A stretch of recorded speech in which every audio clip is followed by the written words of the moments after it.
ঠিক আছে? আমি এমন ইনিশিয়েটিভ নিয়ে যে ইনিশিয়েটিভ হচ্ছিল পানি কম লাগে।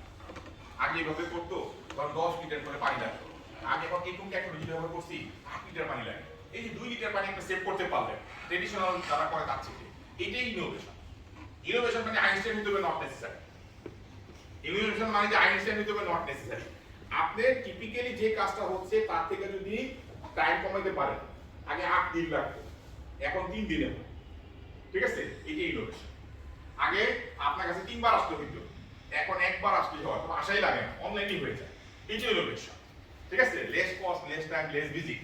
তাহলে যদি হয় সেটাই ধরনের ইনোভেশন। এইভাবে চিন্তা করেন। এইভাবে চিন্তা করে আপনি ধরুন যদি বিজনেস প্রসেস সাজান, তখন দেখা যাবে সেটা মোর হচ্ছিল যে এনভায়রনমেন্ট ফ্রেন্ডলি যেরকম হবে, এইটা সাস্টেইনেবিলিটি নিয়ে যাবে।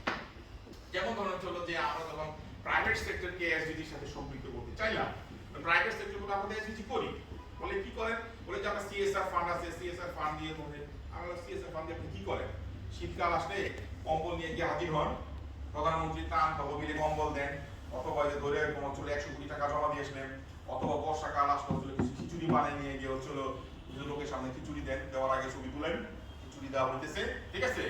এই খিচুড়ি দেওয়ার শীতকালে কম্বল দেওয়ার মধ্যে এসডিজি বলে এসডিজি কি করা লাগবে, বলে এসডিজি হইতে হলে it should be business case.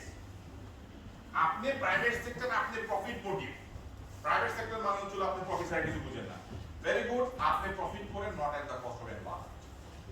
এইটা আপনার মাথাতে আনতে হবে। ঠিক আছে? যে আপনি গাড়ি আমদানি করেন, এমন গাড়ি আমদানি করেন যে গাড়িতে তেল কম লাগে, that will eventually ensure sustainability. আপনি এমন গাড়ি আমদানি করেন যে গাড়িতে ধরুন দূষণ কম হয়। আপনি গার্মেন্টস ফ্যাক্টরি, আপনি প্রচুর পানি ব্যবহার করেন।